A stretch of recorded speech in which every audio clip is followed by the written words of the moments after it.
क्योंकि नाव तभी तक सुरक्षित रहती है जब तक वो पानी के ऊपर है। यदि पानी नाव में आ गया तो फिर नाव को डूबना तय है। जो व्यक्ति यहाँ नहीं आ सकता वो टेलीविज़न के माध्यम से, फ़ोन के माध्यम से, वीडियो के माध्यम से चित्रकूट के दर्शन अमेरिका में बैठ कर के भी कर सकता है।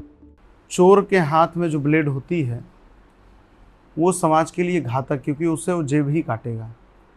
लेकिन डॉक्टर के हाथ में जो ब्लेड होती है उससे व्यक्ति नहीं डरता है, क्योंकि वो उससे किसी के घाव ठीक करेगा, किसी का ऑपरेशन करेगा, किसी को स्वस्थ करेगा, किसी के पुराने जो है उसके अंदर जो शरीर के अंदर जो पीड़ा है या जो अणु हैं जो शरीर के लिए घातक हैं उसको दूर करेगा। तो मुझे लगता है कि ये जो सोशल मीडिया है, निसंदेह इसका मुझे लगता है कि दोनों प्रकार से प्रयोग है।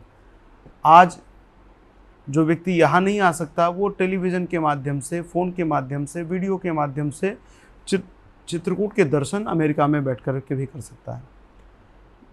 लेकिन ठीक उसी प्रकार की हमारे भीतर प्रत्येक वस्तु के उपयोग का विवेक होना चाहिए।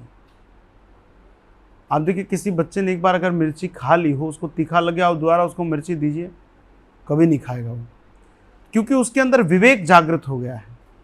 तो हमें अपने भीतर ये विवेक जागृत करना पड़ेगा कि कौन सी वस्तु कितनी मात्रा में हमारे लिए सही है।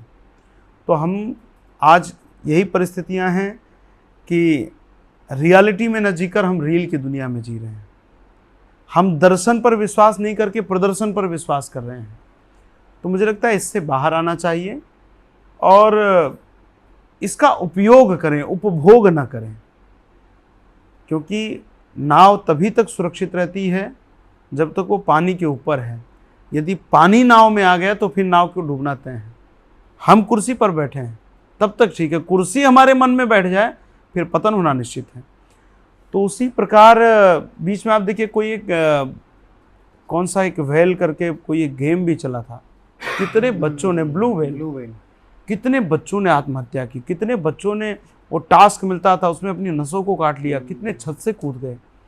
तो मुझे लगता है कि ये मानसिक गुलामता हमारी नहीं होनी चाहिए। हम उपयोग करें सोशल मीडिया का सार्थकता के लिए। आप पढ़ने में उपयोग करिए, अपनी सांस्कृतिक विरासत के प्रचार प्रसार के लिए इसका उपयोग करिए। लेकिन सोशल मीडिया तो कहीं हमारा उपयोग नहीं कर रहा है। ये नीर और क्षीर का विवेक हमें जानना होगा। अब तमाम चीज़ें आ रही हैं, लेकिन हंस को आप देखिए तो हंस जो है दूध का दूध अलग निकाल देता है, पानी अलग निकाल देता है। तो उसी प्रकार जो हमारे काम की वस्तु है हम उसका चयन कर लें, और जो मुझे लगता है कि विकृति के रूप में है उसको हटा दें। नहीं तो ये जो है हमारे लिए बहुत घातक हो जाएगा, और हो भी रहा है, तमाम परिस्थितियाँ आ रही हैं।